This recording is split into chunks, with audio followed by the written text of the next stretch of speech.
Hello, YouTube. All right, so today I want to talk to you about the third eye, opening the third eye. So, one of the things I love to do is I love to debunk false teachings. Not really false, like somebody's trying to lie to you, it's just misunderstandings about things. I also like to bring in more of a sorry, I'm feeling a little spacey right now. Speaking of the third eye, I want to bring in other understandings from other traditions, because here's the deal. Either we are dealing with a spiritual science, or it's all a bunch of made up stuff. If it's a bunch of made up stuff, then I'm not interested. I have always gone after my spirituality on an experiential level. If I can't experience it, then I can't talk about it. So I only talk about that which I can experience, and I have taken that approach when it comes to studying different types of spirituality. There's a lot of people out there that practice yoga and they practice Tai Chi, and they can throw out terms about what this means and what that means, but they don't necessarily tie it to their experience. Now, I always seek to tie it to my experience. And so I'm here to tell you that the science of the third eye is better understood when you understand looking at it from multiple spiritual perspectives. So that's what we're going to be talking about. I'm going to be talking to you about, what the third eye is in the chakra system, in the Kundalini yogic system. I'm going to talk to you about how it lines up with my understanding of shamanism, which is we have three cauldrons, three energy centers. And what is the significance of the third eye in relation to the gods? Specifically, I'm going to talk to you about what the third eye means for Shiva, the Vedic, and I'm going to talk to you about what the third eye meaning is for Odin, the Germanic. And we'll take a look and see how those two focuses are different. So first, let's just talk about the third eye. So the third eye is, people believe that the third eye, if you open it, you will see, some people think you'll have x-ray vision and you'll be able to see into other people's, skeletal system or whatever. Some people believe that the third eye will allow you to predict the future. You'll see into other realms. I'm not going to say that any of that is false, because we're talking about a pretty big spiritual science here. So I'm not going to say that's necessarily impossible or false. I am going to say that that's not the focus. That's not what the third eye is about. A lot of people want to open the third eye, and again, it's because they want to escape. So first off, I don't judge anybody for wanting to do anything. All we're doing is we all just want to feel better. We just want to feel good. We want to feel better. We want to be happy. We want to have love. And so one of the ways that we seek to get love is to seek to connect to the infinite, to God, to spirit, to energy, to source. Some people think that if they can travel to other dimensions, that they'll find happiness. Some people want to escape the matrix. All of this comes from a desire to feel better. And I think it's important that we acknowledge that. So let's stop spiritualizing that feeling just for a moment. And let's just be human for a moment.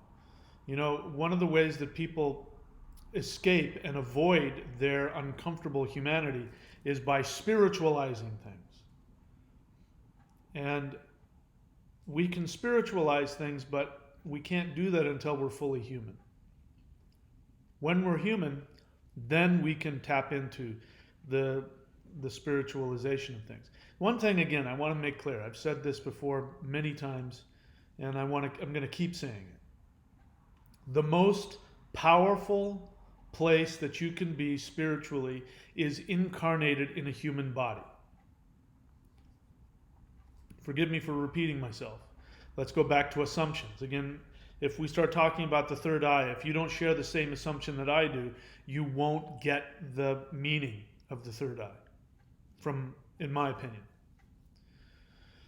We incarnate because we are infinite, omnipotent, omniscient God. All of us. Everybody listening to me, if you're human, before you became human, you were God. Well, however you want to look at that. That's what you were first. You chose to become human because what you wanted was a more intense experience of reality. You also wanted a more intense experience of yourself. Because when you are out there as a spirit before incarnation, you're infinite, you're part of everything. And so there's no separation between you and anything or anybody else. So it's hard to have an intense experience of yourself. It's hard to expand your knowledge, and it's hard to grow because you're already infinite. So you have to limit yourself into three-dimensional form in order to have the intense experience of life, your own life. And there has to be consequences. So we created this matrix, this Maya, this illusion, this three-dimensional reality, this web of weird. We created this so that as infinite beings of light, we could then experience the joy of living.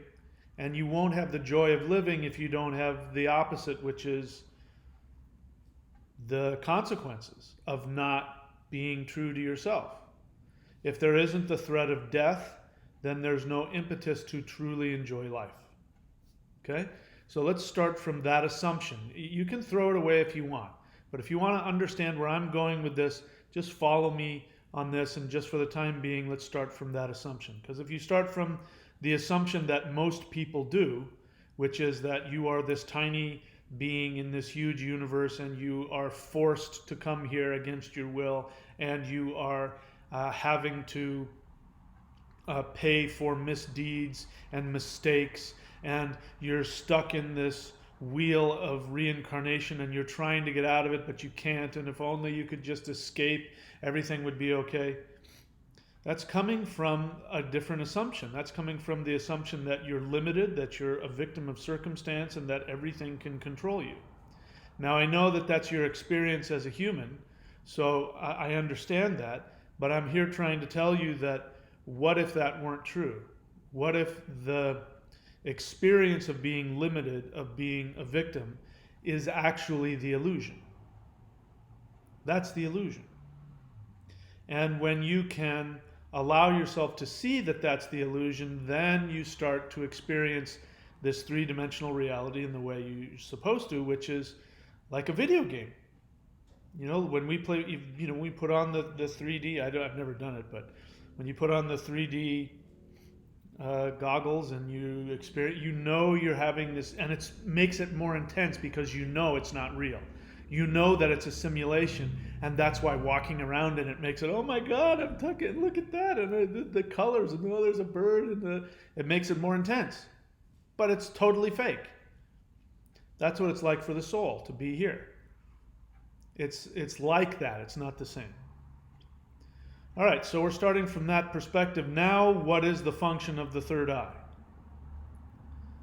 So I have notes here so that I can stay on track, because there are things that I do want to teach today. But first, I have to find what I did with my notes. What did I do with those notes? You'll have to forgive me a moment while I search for them. Where are my notes? Come on, come back here. I need to look at you. Notes, where are you? Are those the notes? Those aren't the notes either. All right, I'll give up in a couple of seconds if I don't find what I'm looking for. Yep, I'm about ready to give up here. Gosh, I tried to have it all. Apparently, I didn't have my third eye open when it came to those particular notes. That's for another. All right, so I'll just try and go off of memory. Oh, there it is. All right, so we put that there, and then we put this there, and then no, we put that there, and then this there. All right, we're good. Now, so the third eye is not some kind of fancy X-ray vision. If that's what you're hoping to get by opening the third eye, you're going to be disappointed, most likely. I'm not saying that people can't achieve that, because I think we can achieve anything. You know, my teacher has an ability, he can see auras. And he can see auras because he spent a lot of time meditating and doing a specific mantra to be able to have that happen. And it happened for him. And he happens to be a healer, so when people walk in the room, he can see in their aura what's going on and blah, blah, blah. I also believe he had a karmic destiny for that, which is why he wanted to learn it. So people can do that, but that's not the third eye. The third eye is being able to see the truth. The third eye is to be able to see the truth. Maybe not with your physical eyes, maybe with your physical eyes. It's the ability to see without the projection of your agendas. And, you know, I listen, I did everything that I try to talk people out of doing. So I know how kind of pointless it is. But listen, I did all the meditations and I sought out all the mantras to open up my third eye back when I was in my 20s. And so I understand the desire to try and make that happen. I also understand the desire that if I can just open my third eye, I'll get high. You'll go into a place of peace and good happening feelings, and I'll be out of this challenging three-dimensional world. I was celibate for 6.5 years. I was a monk for 6.5 years. And I spent a lot of time working on these kinds of things. So I understand it. And I remember being told by other practitioners, you know, don't focus on opening this stuff up. Don't just focus here. You'll create some imbalance. You can go crazy. It's not good for your energy. Just focus on empowering the navel center. All the stuff that I teach now, of course, now I can see why they said that, and makes perfect sense. And you know, that's what I do too. I don't spend any time trying to open up the crazy centers up here. I just want to stay grounded and connected and conscious. My main goal is to be conscious of all of my thoughts and feelings. If I can do that, I can do anything. So the third eye is not about seeing into other dimensions. It's about seeing the truth of existence without your agenda. In order to accomplish that, there's only one thing that you can do to accomplish that. That is to become fully conscious of all of your thoughts and your feelings. Now you know why that's my main focus. Because after all these decades of trying to do all that, and I accomplished a lot of stuff.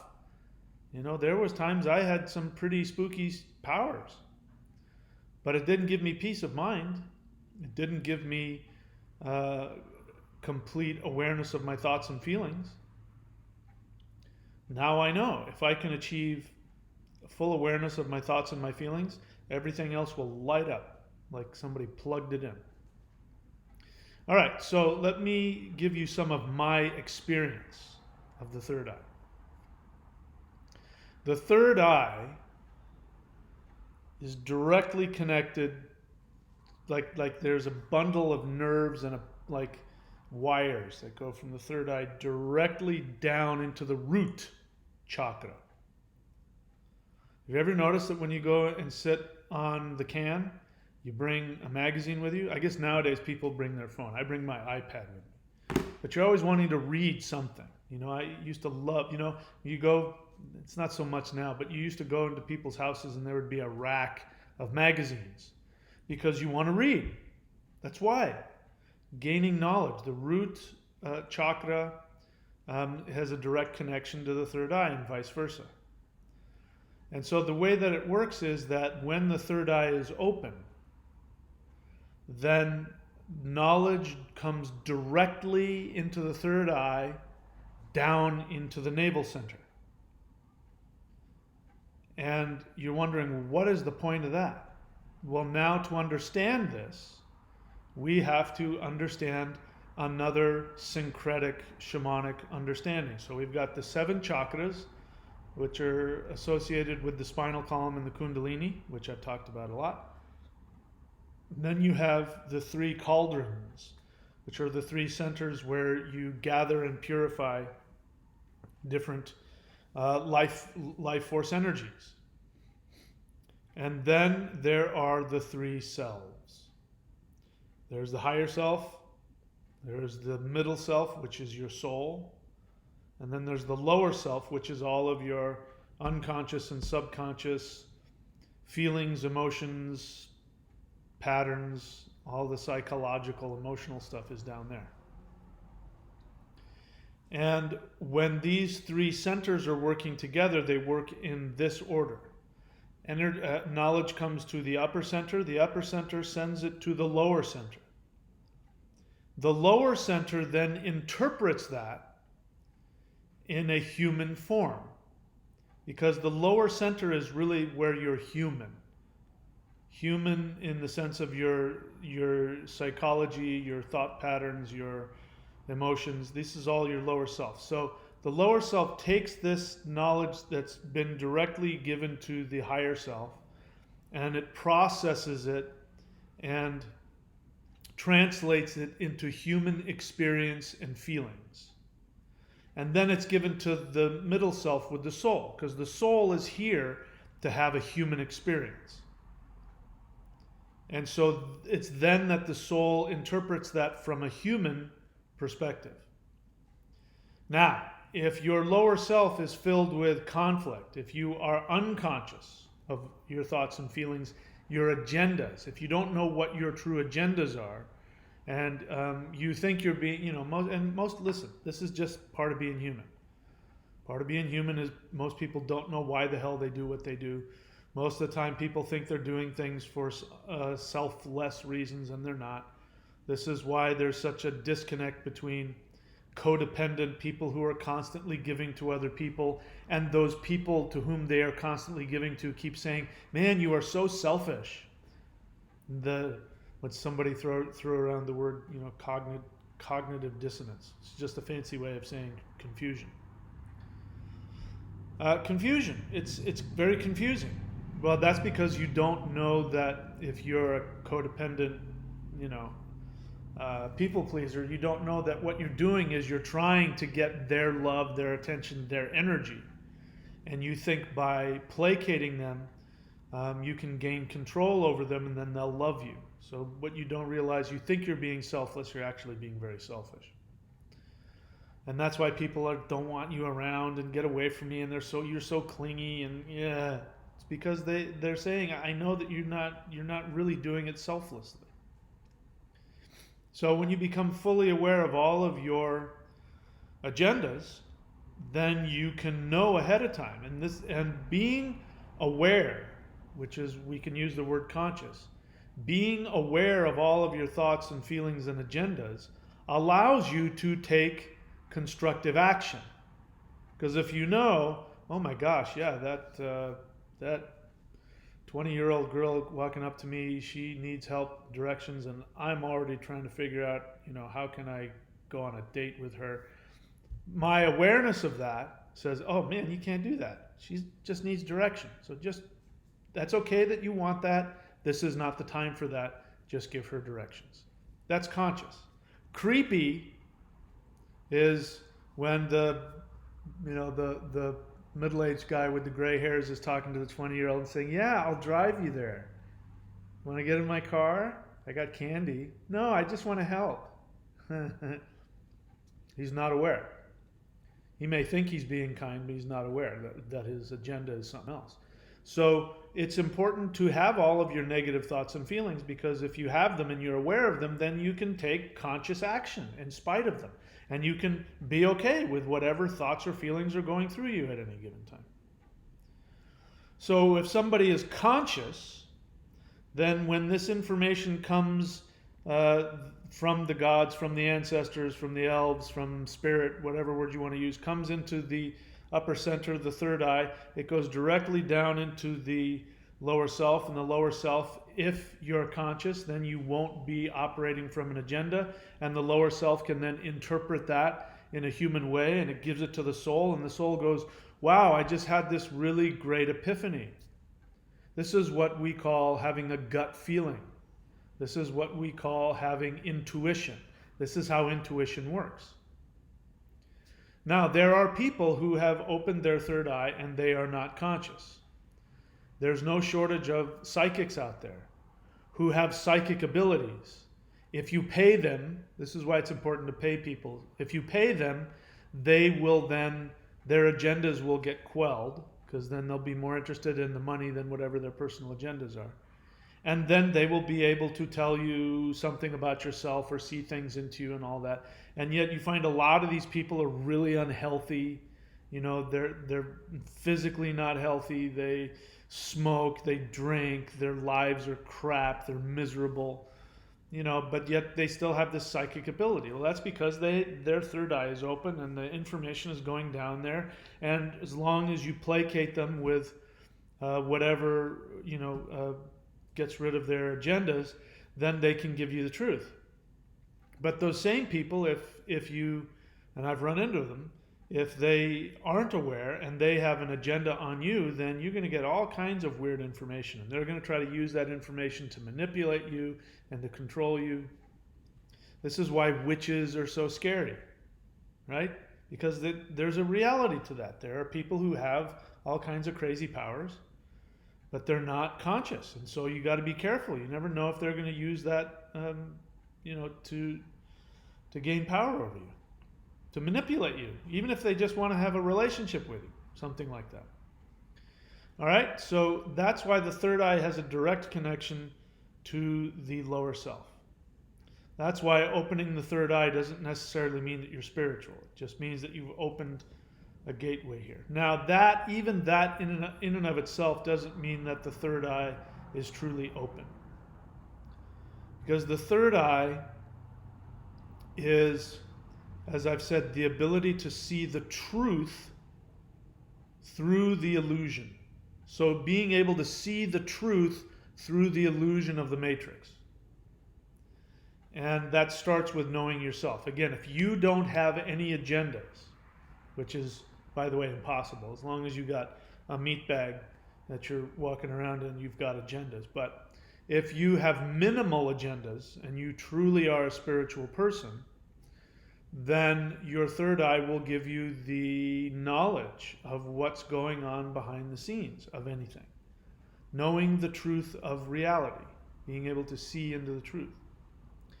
So, all right, so I've explained to you about how intuition works. Intuition is energy coming in through the third eye down into the lower self. The lower self processes it, and then the middle self gets that information and goes, oh, wow, I just had this great intuition. And my intuition is telling me.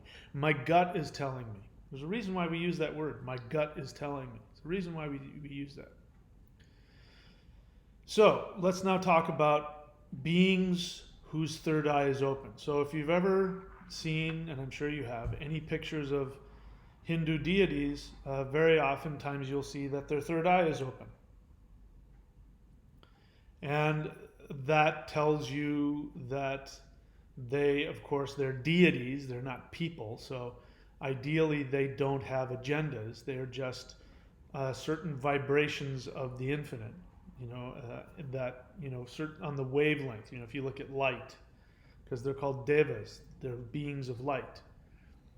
And so when you're looking at light, there's different shades of light. So one is red, one is infrared, one is white, one is blue. These would be analogous to the different vibrations of deities. So that's one way to look at them. And we look at life holographically. Things aren't this or that. A lot of neo-heathens get really tripped over the whole idea of, are the gods symbolic, are they archetypes, or are they real? If you ask a Hindu that, they say yes to both questions. Westerners, they don't like that. So that's why you've got a lot of neo-heathens who believe that the gods are physical and live in some place and sit on a cloud, and they can't tolerate the thought of the gods being an archetype. But our ancestors had no problem with both. You know, is Odin real? Yep. Is he an archetype? Yep. He's both. So, Shiva, the archetype of Shiva. Shiva represents highest awareness. His name means auspicious. He is the equivalent. I've told you before how Shiva and Odin are in fact the same entity. They're two vibrations within the vibration of that entity. They share the same name, which is Ugra or Ug. Ug is one of Odin's name, means fearsome. It's the same Indo-European root word that you find in the Vedic as Ugra, which means same thing, frightening. And so Shiva, there's no shortage of stories of him in the mythology where he opens his third eye. But when Shiva opens his third eye, he destroys whatever he's looking at. So for instance, the mythology where Parvati and Shiva come together. And Shiva is on the mountaintop and he is lost in meditation and he's just enjoying the bliss of being connected to all things everywhere in the world, and that's the bliss for him. And Parvati, who is the earth, who is manifestation, she is here to manifest on this earth. She, in her dreams, when she closes her eyes, she sees him on top of the Himalayas meditating, and the desire in her tears her apart, and she has to go find him. She goes, climbs the Himalayas and finds him there, all naked and matted, and flies buzzing around him, and he's and all that. But she loves him because he's so spiritual. And she tries to wake him up, and she can't wake him up, and she can't get his attention. She tries to go into meditation, and she can't find him. He's so deep, she can't go as deep as he is. So she summons the god of lust, the Cupid, the equivalent of the Cupid god in, I think his name is Kama, desire. She awakens the god of desire, and he, shoots his arrow into Shiva, and Shiva all of a sudden is taken out of his meditation, and he's got all this desire. And guys will understand this, like in the morning when you're fast asleep, and that physiological thing that happens to you physically when you're, what they call, getting wood in the morning, and you wake up to this, you want to sleep, but you're getting woken up by this intense desire. That's what happened with Shiva. He was deep into his meditation, what the hell? And he wakes up and he's out and he shakes his head and he's back in three-dimensional reality. And there's this woman he doesn't know. And then there's this God over here that, he knows just stuck an arrow into him. He opens up his third eye and out comes the laser beam and, his head comes off. It just burns his head off.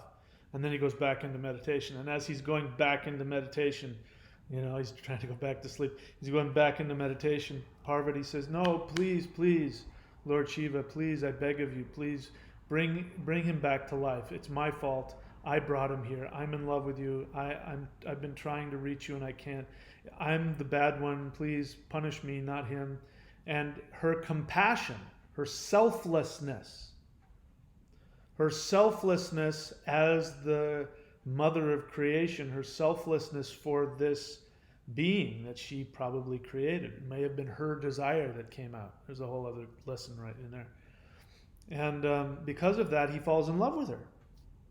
And then that's when the dance of creation happens. And of course, he gives the god of lust his head back and allows him to live. So with Shiva, when he opens the third eye, it destroys.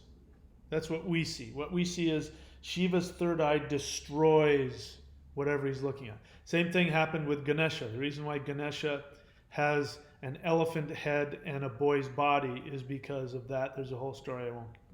I'm not going to get into that. And he opened his third eye and burned off the head of Ganesha. And Parvati saw it and screamed and said, "You better find a head for him right now, mister, or you're in big trouble." And so Shiva went running around and he found the head of a dying baby elephant and put it on. And that's why Ganesha has an elephant head and a boy's body. Because when Shiva opens up his third eye, he destroys the illusion. That's what this means. He destroys the illusion. And so the third eye is the ability to see through the illusion. When you have no agenda and or when you have full acceptance of yourself. Again, let me please attack the idea that enlightenment is being free of all of your negative feelings and you're just sitting blissfully on a cotton candy cloud. And that's enlightenment. That is not enlightenment.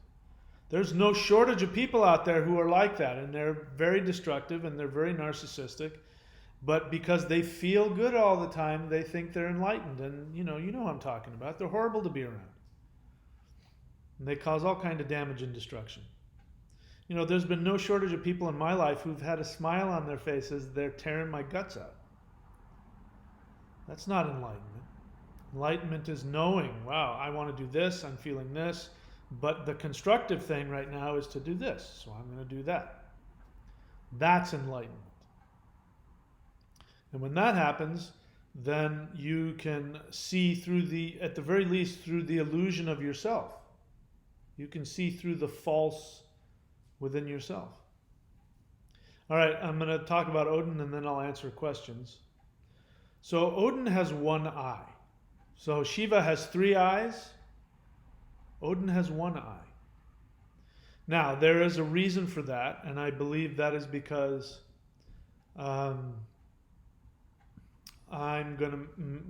we don't know, but I believe that it's Odin's left eye. Is that right? Odin's left eye, his right brain. His left eye is the one that he plucked out and put in the well of memory. It means that he's constantly, memory is a form of mind where you remember who you are. So this is important because in order to escape the matrix, you have to remember who you are. And who you are is immortal and infinite and divine. That you are an immortal soul. You're not a tiny little human trapped in this horrible little, horrific place we call 3-dimensional reality. No, so Odin remembers, and Odin, he sends out his 2 ravens, which are mind and memory, or intellect and memory.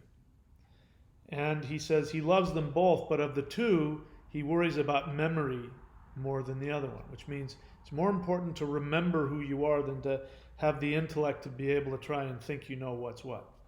You need both. You need to know who you are and use your intellect to be able to interface with this 3-dimensional reality. So Odin's 1 eye represents just the third eye. Now I'm making a leap here. I'm telling you that's what I think it is. Because when Odin sacrificed himself to himself on the tree of life, what ended up happening when he successfully did that is the runes appeared to him. The mysteries, rune means mysteries. The mysteries revealed themselves to him, which meant he saw the truth of existence. So his 1 eye is this. He's just all that. Odin, the name Woden means consisting of the furious ecstasy of awareness. That's all he's about. And so when we're dealing with these gods of highest knowledge, we're dealing with the understanding of the third eye. The last thing I'm going to say is this. There's a word that I love. There's a mantra for it, and I'll give it to you if you want. Mantra is Om Antarik Shaya Swaha. Antarikshaya comes from the word Antarik.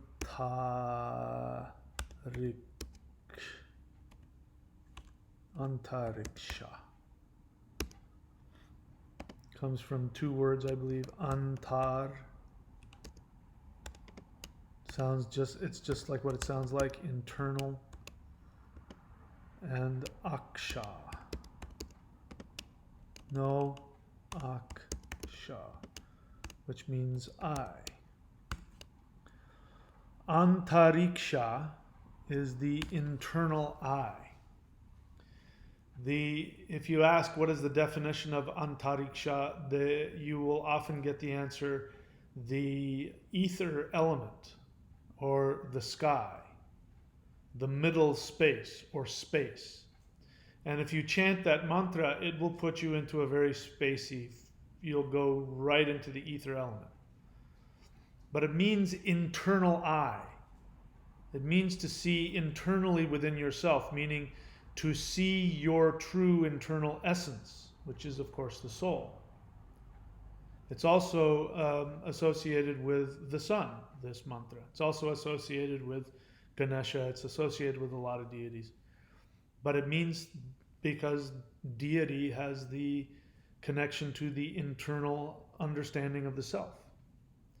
So the true purpose of the third eye is not to be able to, like Superman, be able to, see through walls or see into other realms or predict the future or any other kind of superficial, escapey sort of new agey spiritual nonsense. It is to be able to see truly into oneself, antar aksha, to see internally. When you can see into yourself, then you can see into everything else, because what else is it that I teach you? Everything outside of you is inside of you. So to escape the matrix is to escape yourself.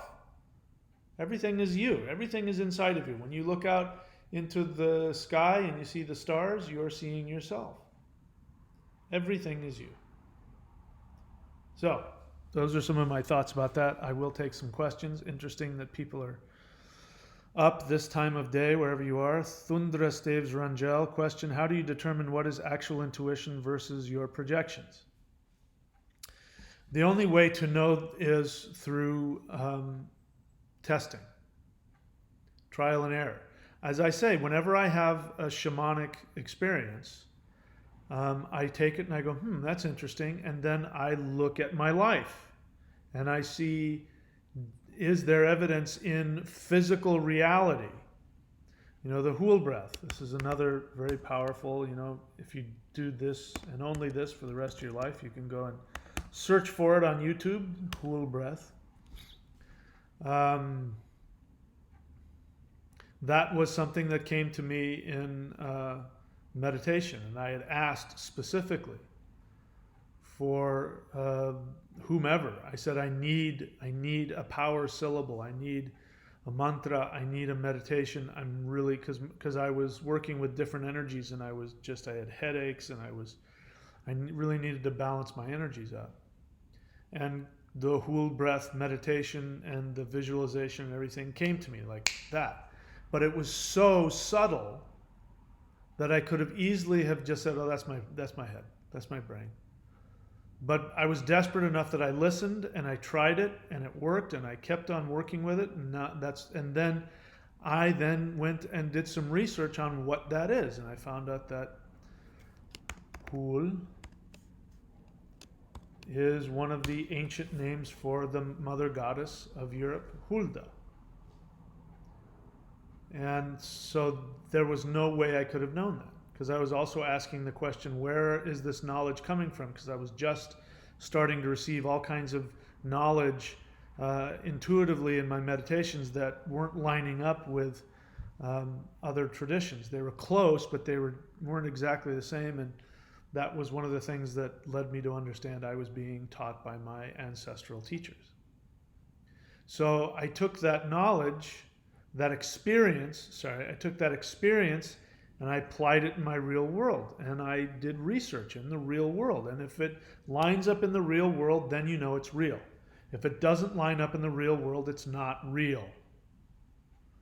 I talked about, there's a channel, because, I right now, one of my interests and pet peeves is this whole twin flame nonsense. Which is, that you're this special individual and you've been torn in half and your other half is floating around somewhere, and your reunion, and then they meet somebody and they decide that person's my other half, but they're married to somebody else, so I'm going to focus on their higher self and connect with that. And it's just like, my God. And I was watching this woman do this reading where she said, the divine masculine, I've got a reading from my divine masculine, which is not the real guy, it's just, who knows? And the whole 20 minutes of this reading was her divine masculine in the higher realm just berating himself for just being so selfish.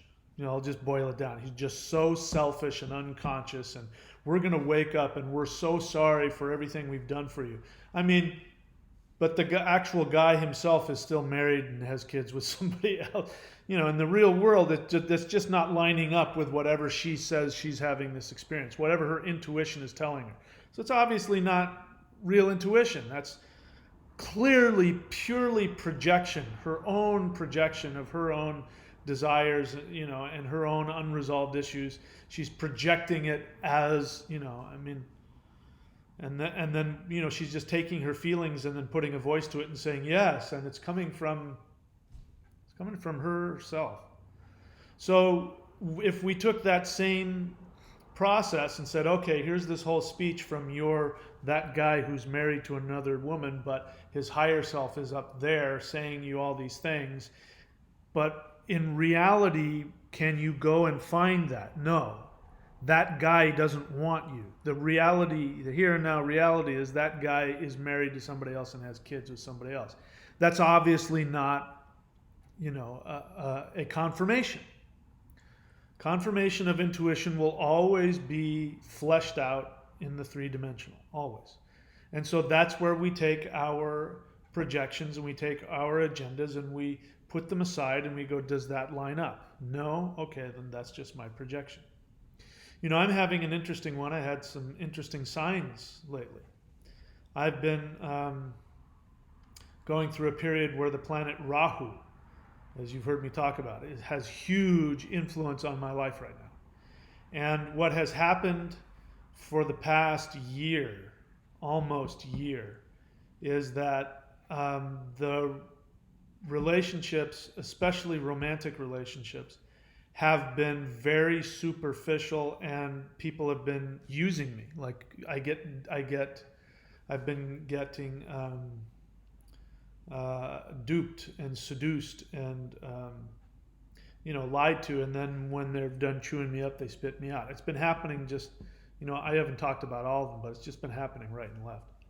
And then the other day I was walking along the trail here above the cliffs and looking at the ocean, and a brown snake came out. Now, brown snakes are really poisonous. They're all over the place, and if you don't bother them, they'll leave you alone. You have to kind of piss them off to get them to bite you, or accidentally step on them or something. But one of them, crawled right in front of me from right to left, and then I just sort of stood there and waited. And he looked at me and I looked at him, and I backed up a couple steps, and then he went into the bush, and then he came out the other side and he crossed. So a snake crossed my path twice. And I went, I wonder what that means. May not mean anything, but I always look at omens and see if the universe is talking to me. And I said, if I were to make a decision on what that would meant, the snake, if it crossed in front of me once, I would say, let's keep our eyes out for being deceived. or anything associated with, the serpent, Rahu. But if he crosses in front and then turns around and crosses again, that's like him crossing his influence out. I'm like, oh, maybe the time is over. And then after I did yesterday, after I did my big announcement yesterday about my plans for this channel, and if you want to do a mantra, and if you want to do a ritual with me as your teacher and use me as your guide to Mahadeva, which is my namesake. If you want to do that, I gave you a ritual to do that. That was a big deal for me.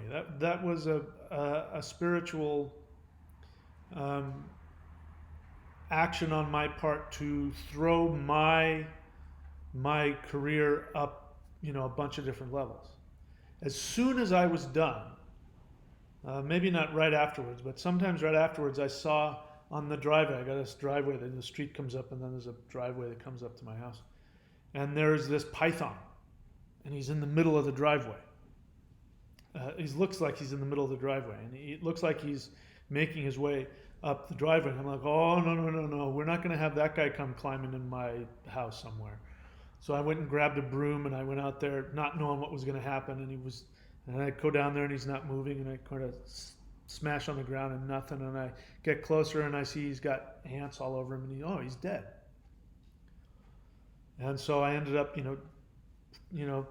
pushing him off the driveway and off into the bushes, let him decompose there. And I thought, what the heck does that mean? Well, it was interesting is that he was sliding up, and as soon as, here's the property line, he slides up and he gets here and dies. Just dies right there. And I thought, what the heck would that mean? Well, that would mean, if I take that as a sign, that Rahu is saying that his influence over my life is changing, and that the normal, watch out for the snake, for the wisdom that may come through the deception and all that, it's going through a shift. And so I'm keeping my eyes out for, okay, what's coming now? Let's see what's going to happen now. So we'll find out. This is how I do it. I take those things, and it could just mean that it's the rainy season and the snakes are out doing their thing. It could mean that.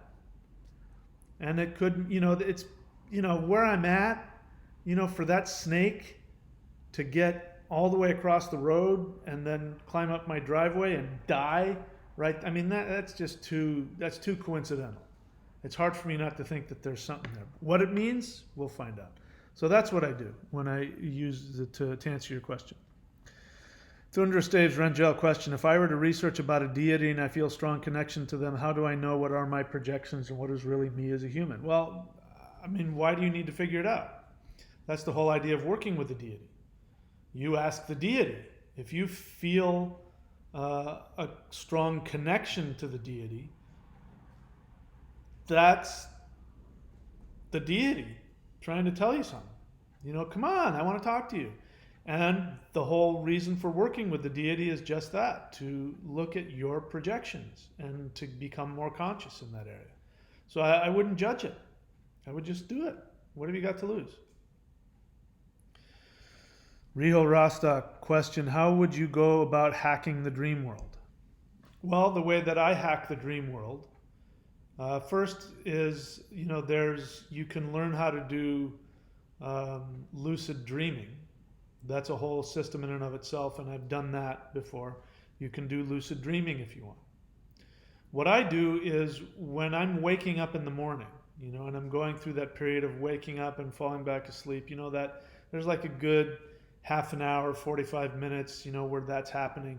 And so when I've woken up once and I start to go back to sleep, I bring to mind all of the dreams that I can remember. And I go in and I ask, if I can, I'll just go, that must mean this, that must mean that, because I have an ability in that state of mind to really see what's going on and what it means. But if I'm not sure, I'll bring up a character in the dream and I'll ask him, who are you? Who are you to me? Because everything in a dream is symbolic, unless it's really you're talking to the gods. Other than that, everything is symbolic, and it's about your unconscious. So I ask myself, what are you, who are you, what do you represent? And a lot of times you'll get direct answers. They'll tell you, oh, I'm your mother, or I'm your, what is this, or I'm your desire for that. Sometimes they don't. So to answer your question, that's how I hack the dream world. I don't know if that's what you meant by the dream world, but if you meant actual dreams. DP King, welcome to the channel. As you can see, people are writing the word question and then putting a question. The reason that they do that is so that I won't miss their question. Otherwise, if people just say, hi, I'm here, and then they throw things out, I have to scroll through that, and if I might miss your question. So next time, if you come onto this, you can write the word question, and then I'll see your question. This time I caught it. What do I think about deja vu? That question's too broad. What do you want me to say? What do I think about it? I mean, I think that it's the experience of thinking you've lived something before. What is it you want to know? The other thing I like people to do is have very specific and clear questions. I also like for them to know why they're asking a question. Like, why are you asking that? Are you just bored and you want to ask a question? Or do you have this gnawing inside of you because you keep having deja vu and you want to know what it means? I want to know why you want to ask the question. Okay, if it's just you're bored and throwing out a question, I appreciate that you're contributing, but I really want a deeper connection with you if you're going to ask questions on here. Having said that, welcome to the channel. I hope you spend time watching the videos and getting to see what it is that I do here. Ananka 123 question mark exclamation point. What are we allowed to do with those unaware creepy guys who try to play their agenda? What do you mean, what are you allowed to do? You're allowed to do whatever the hell you want. I don't care. Tell them to leave you alone. The other thing is, if that's happening a lot, it means that you're sending out vibes. Unconsciously, you're sending out vibes that they're attracted to. It may be that you're sending out the vibe of being a victim because they're predators and they're looking for a victim. It may be that you're unconsciously sending out a vibe that you want people's attention. I'm just telling you, I don't know you. I'm just telling you those are the things, because if you're empowered within yourself and you are clear on an unconscious level about men and older men, I'm assuming these are old creepy guys, and if you have daddy issues or not, if you're unclear about that, they're going to come looking because they're going to smell it. My ex-wife was, when we were married, she was quite attractive, but nobody messed with her. And it wasn't that she was big or bad. She had just decided. She had just decided in her mind that I am not available to somebody unless I choose to be. And everybody left her alone. Men just stayed away from her. So that means that there's something in you that needs to be looked at and worked on. So meditate on that. Having said that, I mean, tell them. Somebody's being weird, say, leave me alone. I'd prefer that you didn't talk to me right now. I'd prefer to be alone right now. You know, whatever it is. Do whatever's appropriate. You don't have to sit there and take it if you don't want. You had me laughing there. Okay, well, yeah. Yeah. So, yeah, I mean, I could very easily be one of those creepy old guys, except that I hope that there's enough awareness in me that I know how not to act on that. It's not okay to act that way. It's okay that I feel like that. It's not okay to act on it. You know, that's the difference between reality and the Ten Commandments. The Ten Commandments say you can't lust after your neighbor's wife. You can have whatever feeling you want about your neighbor's wife, just don't walk up to her and flash her. Just leave her alone. Respect her and don't. That's your, what psychologists would call your, what do they have a word for that? Basically, that's stuff that's your own private stuff within yourself. Nobody else needs to know about that. Just keep that part to yourself. That's just being, aware and mature and kind. And it all comes down, when you have awareness, then you have the ability to truly respect other people.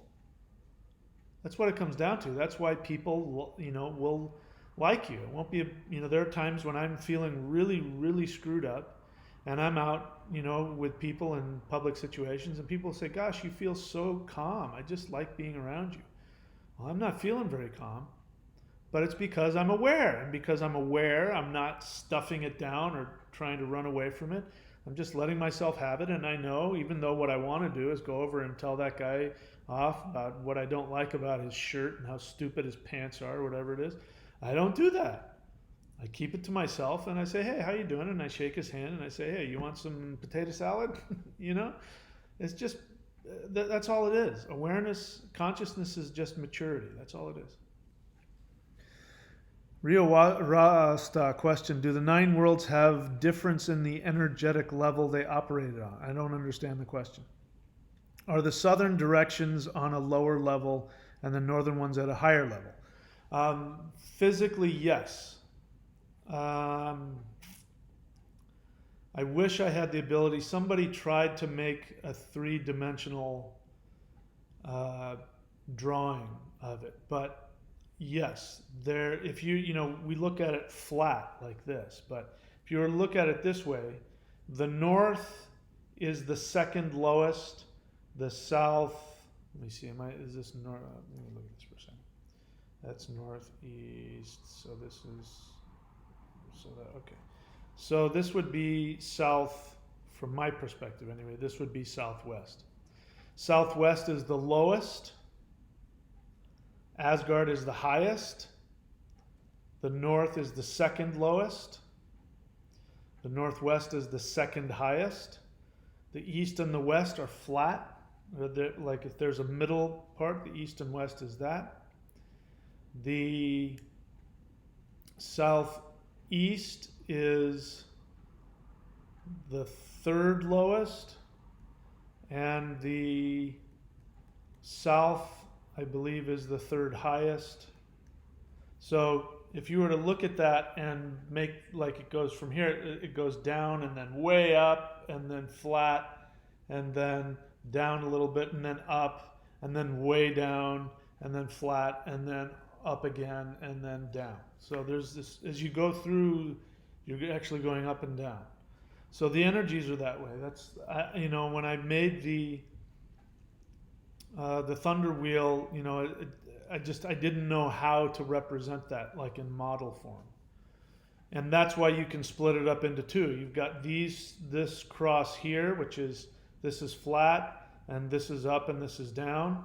And then you've got this separate one here, and this is way down, this is way up, and this is a little further down, and you know what I mean? So, yeah, to answer your question, yeah, the vibrational levels are just like that. Very high vibrational levels in Asgard, and extremely low vibrational levels in the underworld. And, you can apply that to all the rest of them. Ananka 123 question. My third eye is not only inside, I see it also around me. Okay, is this a question? When I look in a screen after a movie, I see a black shape from the screen in my third eye. I don't know if that's your third eye or not, but that's something that happens with television screens and movie screens.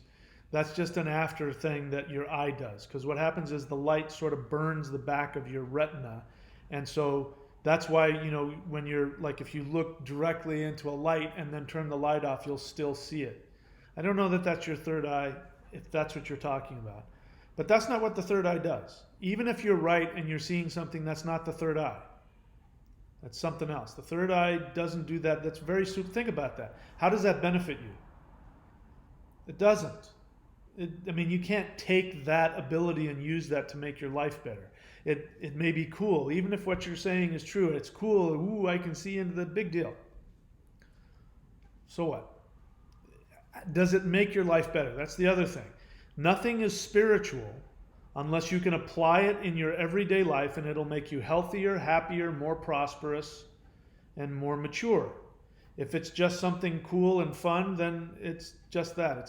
It's neither here nor there. It's nothing. So I don't think that's your third eye. I think what you're experiencing is just what happens in the retina when, light stops shining on it. There's still sort of this, the cones and the whatever are still sort of kind of, dealing with the light that was just on it. Ananka 123 question. Could it be possible that screens, so you're asking about screens like energy screens, No,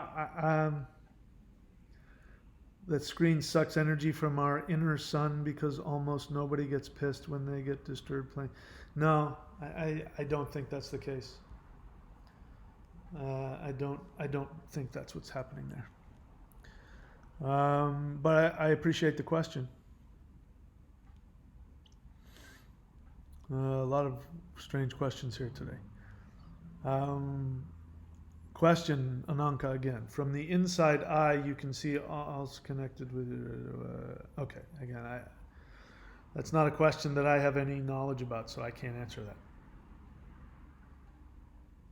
Ananka, again, question. Do you have courses how to get into the matrix?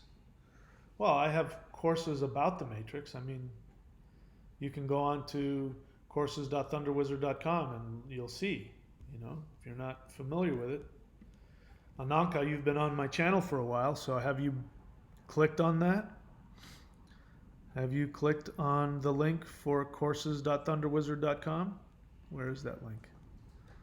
I am looking for that link. Come on. Give me a second here. Courses.thunderwizard.com. That's where all of my teachings are. I have numerous video courses on the matrix and what the matrix is. So to answer your question, yes, I do have teachings about that. LR Lavalai asked the word question, so I know you're asking a question, please. Do you think that ASMR have anything to do with the pineal gland? So the one thing that you need to want to do on my channel is ask me questions about what I teach. If you're asking me questions about things I don't teach, it tells me that you haven't spent time watching my videos, so you don't know what I teach. So it's not your fault. You don't know what to ask and what not to ask. I have no idea what you're talking about. So I can't answer your question. Alekia Patria, what are your views on natural selection? I don't have any views on natural selection. Natural selection is a scientific term having to do with the evolution of species. And, I have light skin because my African ancestors 50,000 years ago, when they first got into Europe, they got surrounded by walls of ice, miles high for 50,000 years, and it was cold and they had to cover up. And so the ones that had the lightest skin got the most amount of vitamin D3 and survived. And so my ancestors evolved to have light skin. That's natural selection. What am I supposed to think about that? I don't even know what the question is about. Why are you asking me that?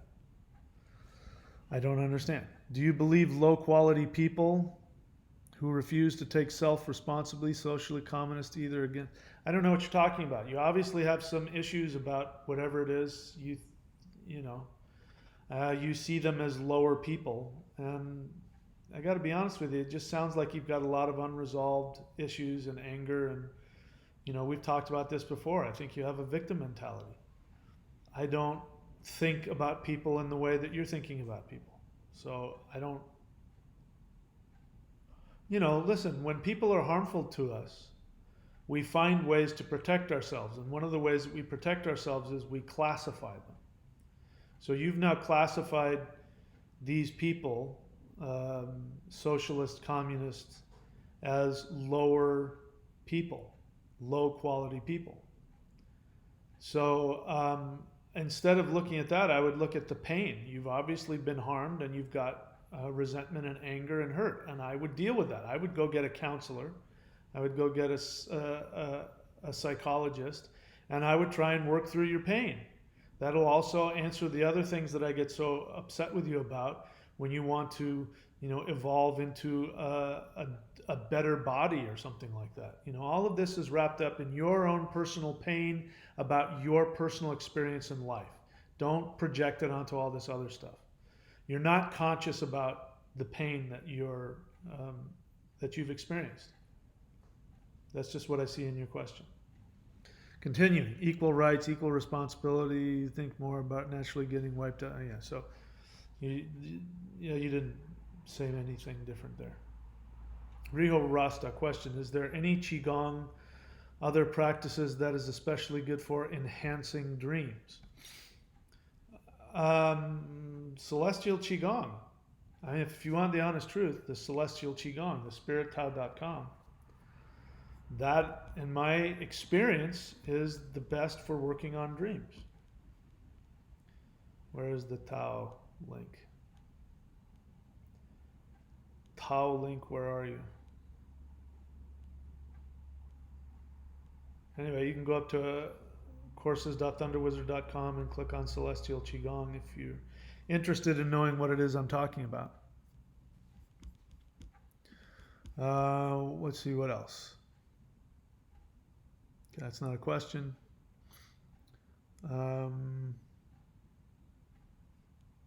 That's not a question either.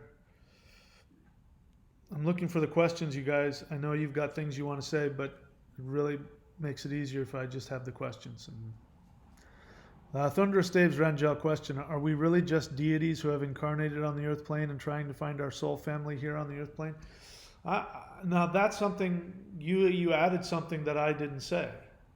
You said that you're asking, are we trying to find our soul family here on the earth plane? I don't know that that's something that everybody does. That sounds like something that you're doing. But I think a lot of people aren't looking for their soul family. They might be looking for something else. But that sounds like what you're looking for. So that's a good question. Remember you asked about your deity. Go ask your deity that you're working with, am I here to find my soul family? Well, find out what that means to you. I don't have an answer for you. I can't say yes or no. I think it's perfectly possible that may be the case for you. Jennifer Ashante, I want you to have the freedom to write an entire question. How to remove matrix spell is not an entire question. Verb, subject, object, write the word question. Again, it's a very, very broad question. I'm much more interested in more specific questions. I'm telling you how to remove the matrix spell. Everything I teach here is about how to remove the matrix spell. The thing that you need to understand is that the matrix is not an evil spell. The matrix is the three-dimensional video game you chose to come here and experience. You just have to remember that it's a fun game. And when you can stop seeing it as a place where you're a victim and you see it as, this is a fun place to be, I'm going to now create my perfect life, then it becomes a fun video game. Then when you get what you want out of the video game, then you get to leave. If you want to know how to get out of the matrix, learn to enjoy it. Once you've learned to enjoy it, then you can leave.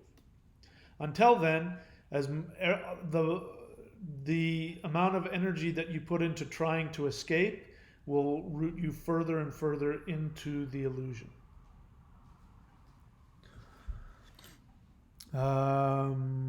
Yeah, so again, Rosa, everybody, please I'm just interested in the questions, so just write question. If you don't have a question, that's okay. Ananka, question. Here, why are you asking me that?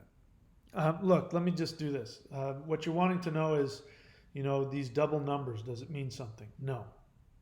111, 222, 333, these aren't signs from the universe, because the clock will always hit those numbers twice a day.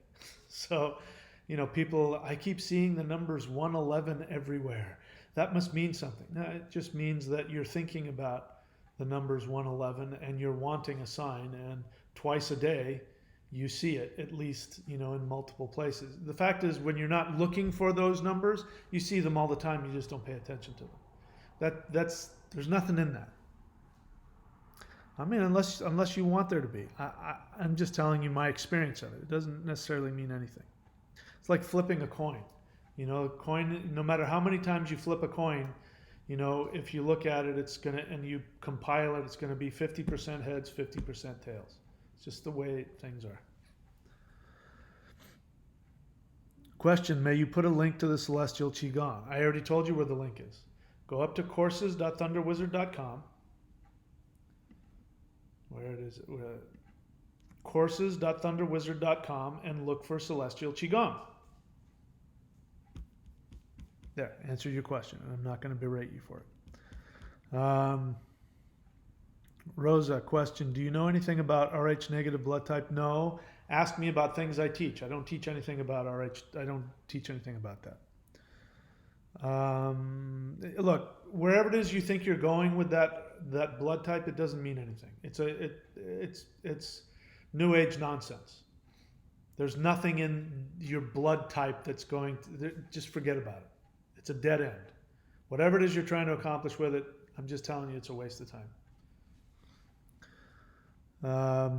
Look, you don't have to use your blood type, Rosa, to justify wanting to be an empath. You want to be an empath? Be an empath. Why do you need your blood type to justify it? Just be it. Stop trying to look for somebody to tell you that if you're an empath, then you know that. You don't need your blood type to tell you that. Just be okay with it.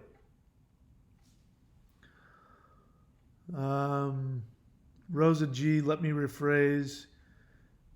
Do you believe that entities have the power to drain your energy if we're trying to move our spirits or energy to a higher level?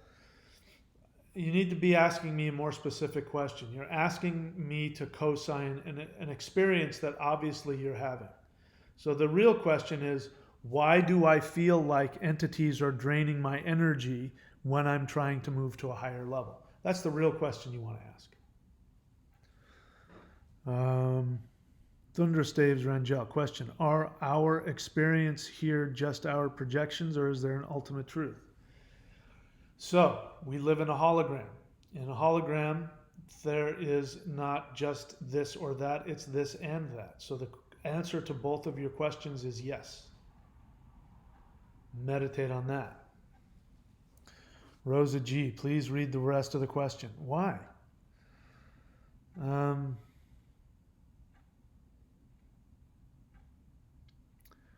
As soon as I decided, the ability to feel entities or spirits around me, as soon as I decided to want it to move to a higher level, how do I get my energy back? Well, you're operating from the assumption that that's what's happening, and I don't think that's what's happening. I think what's happening is that you're wanting to move your life to a higher level, and Thundra just mentioned it. She talked about projection. So if you don't know what projection means, it's a psychological term. It means you're projecting your internal experience onto your outer world. So what's happening is that you have fear about going forward and evolving. And so as you make the decision to evolve, you start to think that there are negative entities out there stealing your energy. It's not how it works.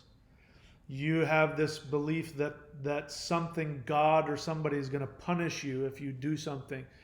That tells me a lot about you. It tells me that somebody in your childhood, mother, father, somebody, was intimidated by you, and that when you started doing anything positive, for yourself, you got shamed in some way. You got the message that you weren't supposed to do that. So now in adult life, when you start to move towards higher things in your life, you project guilt and shame, and the way you experience that is you think negative entities are taking your power away. You're talking to an exorcist, so it's not that I don't believe in negative entities. I've seen demons, I've looked them in the face, and I'm telling you that's not how it works. The universe isn't going to rise up and send evil entities to you when you start moving towards a higher plane of existence. The opposite is going to happen. And negative entities are going to start running away from you. So this is all you. You're afraid, and you're projecting your fear into the belief that demons are sucking your energy out of you. They're not. It's your own fear. Just keep doing it. Watch my channel, Rosa. You're new to my channel? Watch my channel, because I teach you how to do this all the time. Thundra stay... No, I already answered that. RLR Lava Light question. Do you think that sleep paralysis is something supernatural? No. Sleep paralysis is just that. When you dream, You dream you're walking around, or you're running, or you're driving a car.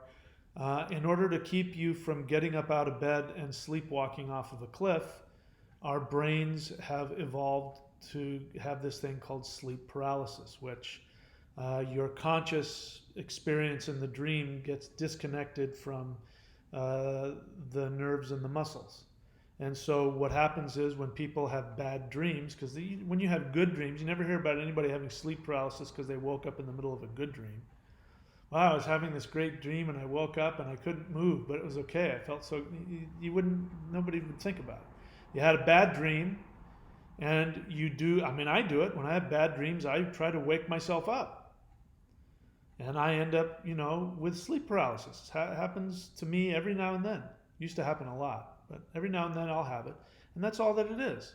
And again, I talked about projection. You're projecting your fear. Remember, you're half awake and you're half dreaming. So your eyes are open, but you're seeing something in front of you. Some witch or some evil thing is on top of you and you can't move and you can't breathe. You're half awake and you're half asleep, and your brain is still locked into the paralysis and you can't move. And as you notice, as soon as you start to be able to move, it disappears. Why do you think that is? It disappears because you're no longer in half sleep mode. You're now fully awake. And so whatever you were dreaming about isn't floating around in front of your eyes. It disappears. It's very simple. People over spiritualize everything. It's nothing to be worried about. Ananka question, what is your blood type? I don't know. Riho Rasta question, I have a problem with physical things disappearing. I don't know what that means. I turn my back and the next moment it has disappeared. Okay. Many times for forever. How do I deal with this challenge? I have no idea. I have no clue, my friend. I've never experienced that. I don't know what that means. I have no idea what that means. I wish I could help you. I don't know. All right. So we have some people on here who are new to the channel. So people have been asking about energy and all that. So I am going to share with you the most powerful energetic practice that you can experience without training with somebody in person. So let me find that. Where did it go? This is called Celestial Qigong. It'll take a couple of minutes and then I'll be back. And if there's any more questions, I'll answer them. And if not, then I'll head on to the store because I got to go to the store. So there it is. All right. See you in a couple minutes.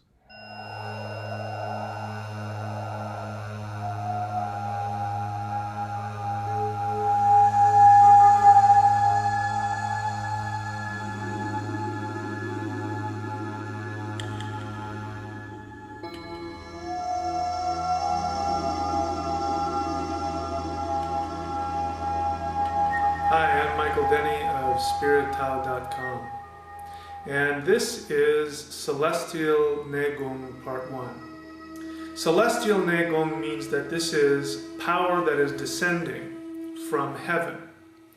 And the idea is that we are all microcosms of the entire universe.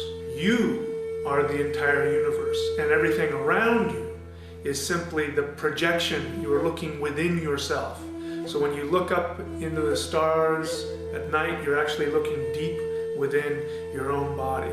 When you look at the sun, the moon, the trees, the flowers, you're looking within yourself.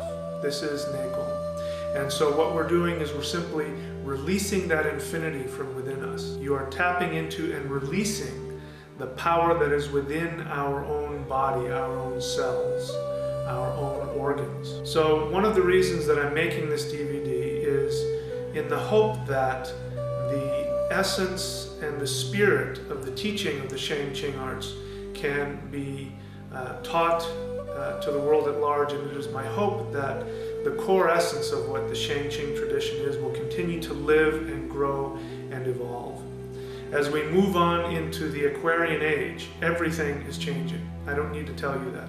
The entire world is changing, and what we are seeing now is that if people hold on to external things, they are very challenged in life. And those who are making the transition into the next phase that we are moving into in the world as we approach 2012, those who look within and find their source of strength from within, those are the people who are getting the most out of life and will make the transition into the next phase of evolution most comfortably. It is my belief that the Shang Qing tradition is one method whereby human beings can evolve into the next level of being in the most comfortable fashion and be able to take advantage of the rapid, energetic, mental, and spiritual changes that are going on in the world today.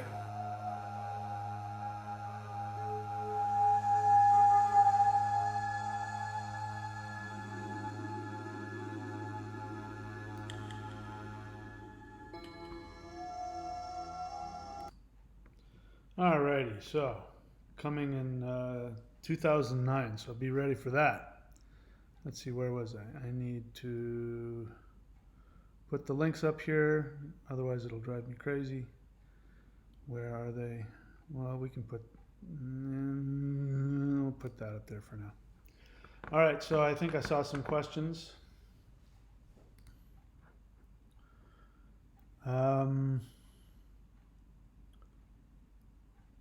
Okay, let's see. I have a problem with, okay, Rosa G, again, I just want the questions, please. Because then it just, yeah, it's helpful. Alekia Patria, it might be helpful for you to write out the word question because I might miscue. I might think you're just talking there. Are the peoples who are against individual, okay. So Alekia, we keep going through this where you keep asking the same question over and over again when I don't give you the answer you want. Alekia, have you read my books? Have you done any of the meditations? Are you subscribed to any of my stuff? Do you do the practices I give you? You need to be doing them. It's not a question. You're not asking me a question. And I don't want to get into a political thing with you. I'm not going to spiritualize your political stuff. Okay? I don't want to go there with you. Let's see what else. Riho Rasta, question. Would meditating in all 9 directions and going over all the knowledge, Norse myth, runes, planets, elements, organs, emotions, give an extremely balancing effect? Yeah, I think so. Yeah. Short answer, yep. Working with all 9 directions? I think so. Thundra Staves Rangel, question. How do you know when you are downloading information and energy from the ancestors versus just making stuff up? So, Thundra, you're doing the same. You and, what's her name? You and Alekia are in cahoots to keep asking me the same questions over and over again. The same thing. Look, it's stop trying so hard. Just be okay with the fact that you're human and don't get bent out of shape over anything. You get some information, go, oh, that's interesting. I'm going to investigate that. Whoa, that was a cool feeling. I'm going to investigate that. That's all. It's the same answer. That's all.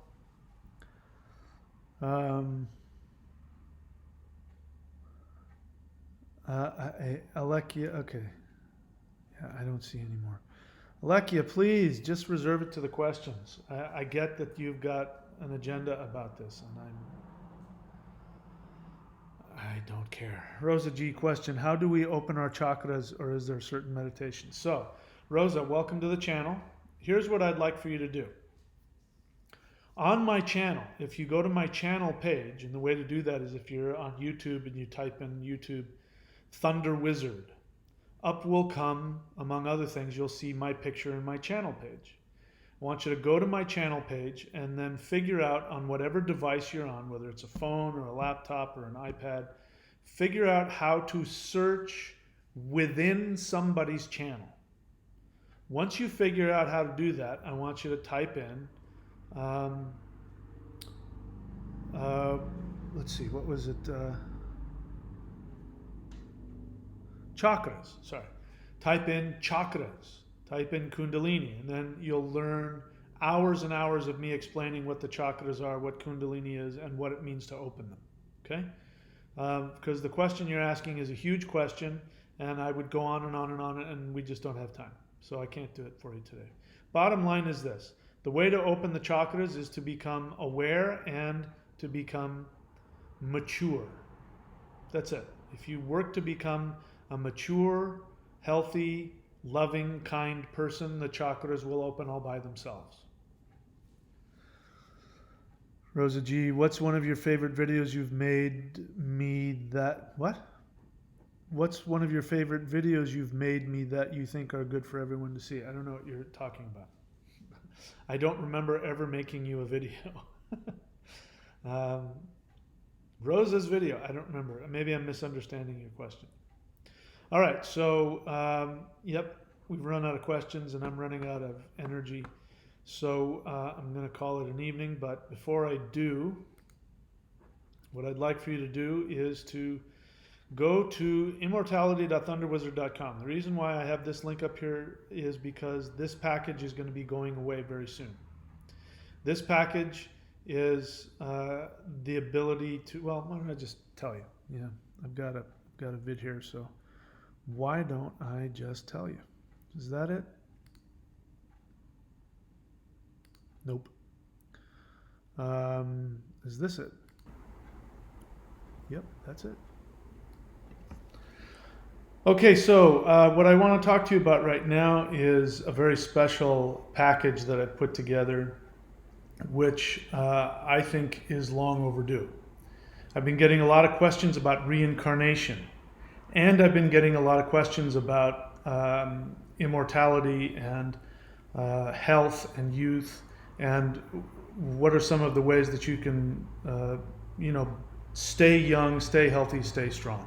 So, if you know, there's already a service that you can get to by going to immortal.thunderwizard.com, and that is the Becoming an Immortal Phase 1 teaching series, which I teach you a very ancient, esoteric Taoist meditation from Taoist master wizards who are known for living very long lives. And if you've trained in any of these, you know that there are legends of these Taoist masters who have actually become immortals. And what an immortal is that through their spiritual practice, through their energy work, they raise the vibration of their cells up to a certain level that they phase out of three-dimensional existence and they live in multiple dimensions. They're still here, they're still around, but you can't see them. But it's because they have chosen to do this kind of work to become, in the Taoist understanding, to become a god, to become an immortal. So as I said, there's two ways to achieve freedom from reincarnation. One is to achieve all of your desires over multiple lifetimes, and then you never have to come back and you move on to the next phase.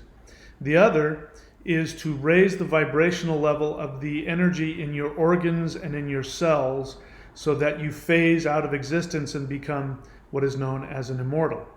And that way you hold on to your awareness and you don't have to forget who you are and come back and relearn everything.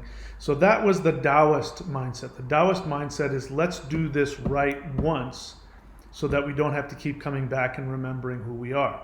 And they did that through energy work. Now, the benefits of that, the benefits of doing the immortality meditation is that your cells start to vibrate on a higher level. The energy in the organs and the cells start to vibrate on a higher level, and you end up reversing your aging. So in this package, let me tell you what is in this package. I guess before that, let me just tell you, I swear to you, I'm telling you the truth. Last night, again, I was with a very beautiful young woman who was, I believe she was 22, and I was spending some time with her. And she wanted to know my age, and she said, I want to guess your age. Because I had told her some of the things that I had done, and she said, wow, you've done a lot of stuff. She says, I want to guess your age. And I said, please, I'd love to hear that. So she looked at me and she scrutinized my face and touched my body and my arms. And then she said, I think you're 45. And I said, thank you. That's very kind of you. I'm actually 56. She said, really? Wow. I was actually, trying to go older than what I thought just to be safe. But she says, you could pass for 40 if you want, especially if if you dyed your gray hairs, people wouldn't know how old you were. And I said, thank you. That makes me feel very good. I do feel good. I do feel healthy. So I'm not telling you that to brag. I'm telling you that that is the result of the practices that I've done throughout my life. Now, I've been doing it since I was in my late 20s, but I've learned that there are multiple factors involved. You have to have the right understanding of how the matrix works so that you can get the matrix to give you what you want.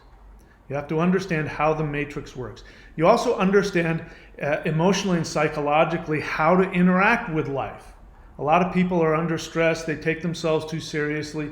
They take other people too seriously. And that has to do partly with you don't know how the matrix functions, and so you feel like you're a victim and all those kinds of things. But the other aspect is not knowing how to do the energy work and the meditations that keep your body young. You have to have all of them. So let me tell you what is in this package. So what we have in this package is you're going to have access to a package that already exists, which is called the 4 Tools to Exit the Matrix. In this package, the first teaching series is called Find Your Perfect Career. Now, I call it Find Your Perfect Career because most people are interested in money and most people want to know what they can do to make all the money that they want. So I named it that. But the reality is that I have discovered is that when you are operating in unison with your internal spiritual purpose, you know how to manipulate the matrix to give you everything that you want. And when that happens, you end up in this really wonderful dynamic where the universe pays you money to be your authentic self. I don't work.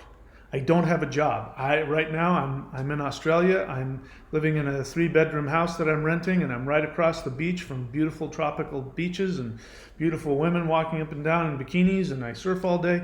And then I come and I do some videos and I talk to my friends on the phone and I help them. I get paid to do that. It's something I would do anyway. It's my perfect life. It's my fantasy life. I've come to find out that that's how the universe works. But you first have to know what your fantasy life is. That you will find at Find Your Perfect Career. That in and of itself will get rid of tons of stress, which creates toxins, which age you and gives you disease. Once you get rid of that, it's a lot easier to be healthy and happy. Okay? The next thing in the 4 Tools to Exit the Matrix is the Celestial Qigong. This is my oldest teaching series. I've been selling it for over 10 years. And it is by far the most powerful energy practice I've ever encountered. It connects you to the Ascended Masters, and it works to reverse aging. It works to bring you higher consciousness. It gives you tremendous spiritual connections, shamanic experiences. People tell me that they've done it and they've traveled outside their body and the blue light beings came to them. And I don't promise that. I just gave people this really great Qigong practice that I've learned and deepened my knowledge with. They've had that experience. So you get the Celestial Qigong as well. Then you get the 5 rules to master the matrix. That's absolutely crucial. You must understand who you are and your relationship to the matrix. Most people don't. Most people think that they're trapped in the matrix. That's only if you don't understand who you are and how the matrix responds to you. Once you understand the rules of how the matrix works, it obeys you because you know exactly what levers to pull to make it do what you want. Okay, and then I give you a link to go to the thunderwizard.com subscription page if you want to be a part of that and learn the Manifestation Mastery course and the Mastery of Shamanism. So that, all of that, and even a hell of a lot more than that is in the 4 Tools to Exit the Matrix package. On top of that, I have also added the Becoming an Immortal Phase 1 teaching series where I teach you this ancient meditation from Taoist masters. I teach you a special mudra. I teach you, anyway, I won't give it all here now because there's a lot of teaching in it. And I explain to you the science and understanding from the Taoist wizard mastery understanding of how to escape reincarnation by becoming an immortal. It's very simple, and this is phase one. There's 3 phases to it, and when enough people get through phase one, I'll teach phase 2 and phase 3. Right now, because I am paying off my taxes, I have slashed my prices on everything. So normally, if you were to get the normal price after the savings, these 2 packages would cost you $639. That's after all the savings. I've slashed another $400 off of that, and now it's $239 for all the things that I just mentioned. So go ahead and go to immortality.thunderwizard.com, and you can purchase that slashed price package right here and right now. And maybe this is your window. I'm telling you, the benefits of all this are you get to learn how to live in this world and get paid just to be yourself. You learn how to reduce all of the stress, all of the craziness of your false beliefs about who you are and what the universe is, and all the stress that goes along with that. Once you relieve all the stress of that, you already put yourself in a position to be healthier and happier. Then when you combine the energy work of both the Celestial Qigong and the Immortal Phase 1 package, and you do those practices, then you start to reverse the aging process within the cells of the body, within the organs of the body. And then, like me, when you're, 60 is right around the corner for me.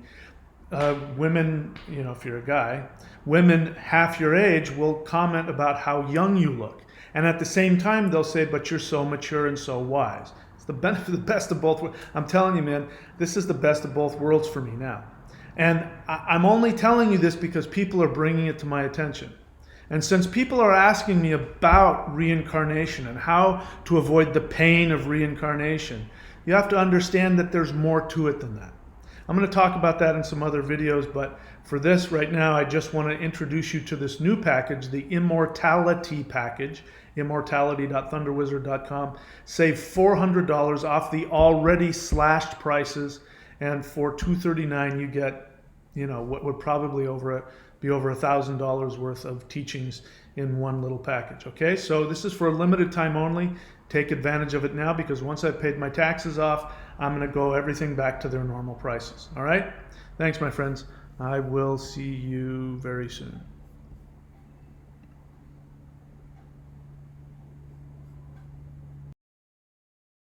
All right. I think I saw some questions pop up. Let's see if there's anything I can talk about here. Rosa, please pay attention. I've said this before. 2 most important things in life are to pay attention and to put effort. So I'd like for you to pay attention to what I'm going to say and put effort into what I'm going to tell you to do. Write the word question before you ask a question. Otherwise, I'll miss it. Do you believe in frequencies and their ability to heal? Yes. I don't know enough about it to go beyond that, but sure, I believe that. Ananka, why do you think that it does not benefit me? I don't know what you're talking about. I don't know what you're talking about. Again, you guys, I haven't, whatever question that I was answering was 10 minutes ago. I don't remember. So whatever it is that I think doesn't benefit you is because I don't think it benefits you.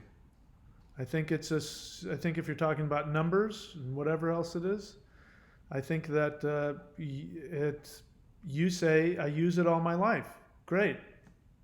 How has it benefited you? Has it made you stronger? Has it made you healthier? Has it given you more money? Has it made you happier?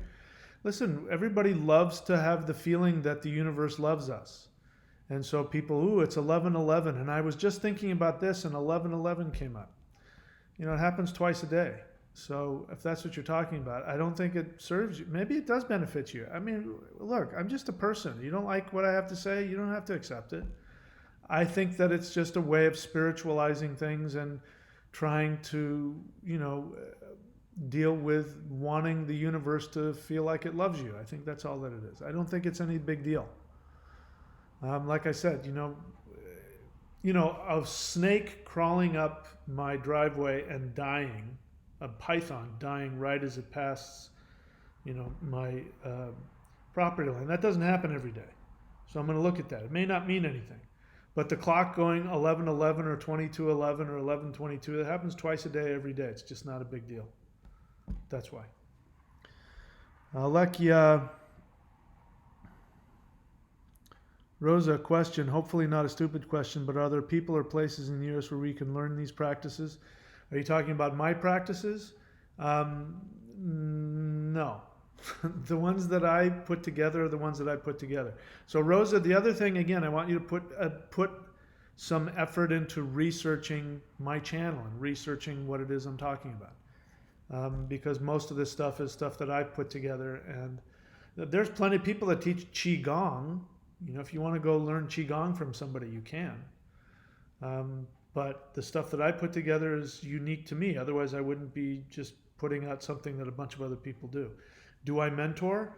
Go to thunderwizard.com. If you clicked on that link, the links are there for a reason. That is where I mentor people. Okay? Pay attention, put effort. Alekia Patria, question.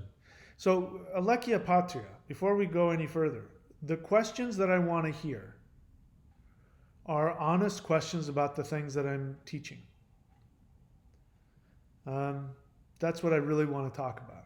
So I just get the feeling from this that we're going to go into another one of the kind of political, you know, religious, political things you keep wanting to talk about, which I keep saying are your issues, and you're spiritualizing and politicizing your own personal issues.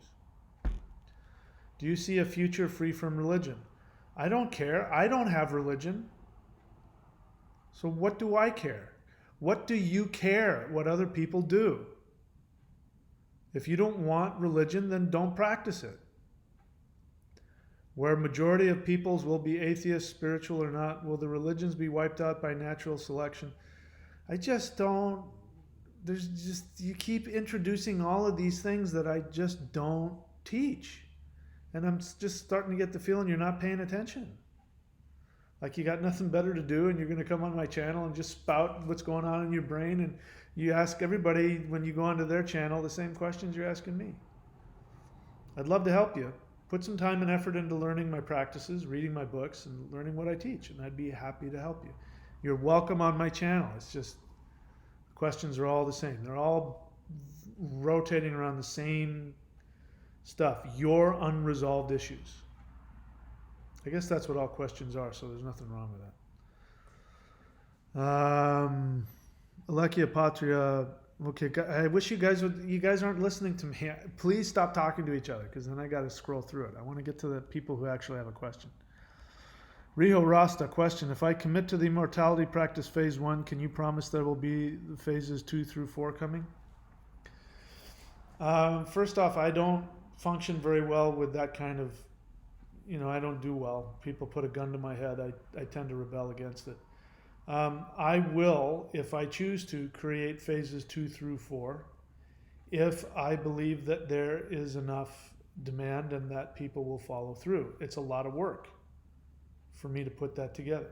Having said that, phase 1 is more profound than anything else in my experience out there. If you master phase 1, you will be more spiritually advanced than many of the spiritual masters that are walking this planet. So it shows a lack of appreciation for what is in front of you. And this is a big thing about life, is that the way to get the most out of life is not to try and say, well, I'm not going to do it unless I'm going to get everything. It's to go, wow, I have an opportunity to do this and I can't find this anywhere. I'm going to go do it. So I'm not going to, I know you're trying to put a gun to my head, but I'm not going to respond. If I choose to, I will. And if not, I won't. It's available to you, phase 1. If you want to use it, it's all yours. And you get it for a really cheap price. It's not going to be that price for a long time. So this is really, your question is a lesson on how not to be, how not to, how to appreciate what is in front of you. Because this is something I learned. The question you're asking is something that I experienced. And I remember when I was training with my masters and they were holding out. They had these these really advanced practices, and they were holding out. And they would say, I don't know, I may never teach this, I may never do that. But I had up until a certain point, and it was amazing and powerful. And I had this feeling in meditation that the universe was saying, listen, if you're meant to go further, we will create a way for you. Don't worry about it. Make use of what you have. And the other feeling was, when you have the basics, all of the advanced stuff is in the basics. And that's exactly what happened. I ended up getting kicked out of the sect I was in, and there were things that I wanted to learn that I wasn't able to learn. And as a result of getting kicked out of the sect, I then had access to other people in the sect who then took me, around the back door, around my teachers, and gave me things that they didn't even have. And that wouldn't have happened if I hadn't continued with what was in front of me. So that's the lesson. Yeah, so don't ask me to promise you anything. I don't respond to that very well. I understand why you're asking the question, but it shows you don't appreciate what's being handed to you, and or you may not be meant for it. That's the other part. If you're not meant for it, you'll find a reason not to do it. And I honestly don't know. I don't think that just because I created something that everybody has to do it.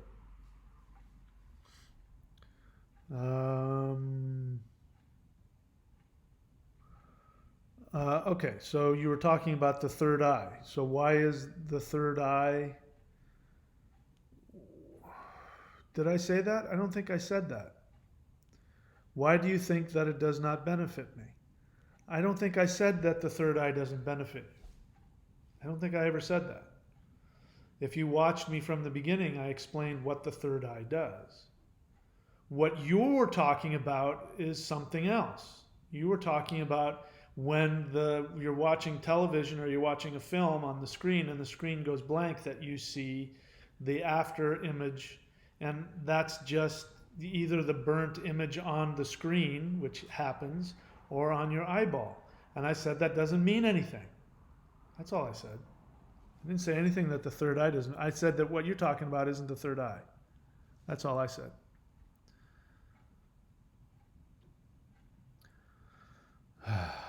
I'm just not even going to answer this question, Alekia. You're not getting what I'm teaching you. You're not getting it. Everything in your world comes from you. People, places, things, they're all coming from you. If you have bad people in your life, that means you are out of balance inside yourself. When you get yourself in balance, the bad people will disappear. I mean, I'm getting frustrated with you. I can tell you haven't done any of the practices. You haven't read any of the books. You haven't internalized any of the things. You just come on here and you want to spout this thing about people and religions and all the stuff that you're doing, and it's frustrating. You're not hearing what I'm saying. You're not applying what I'm telling you.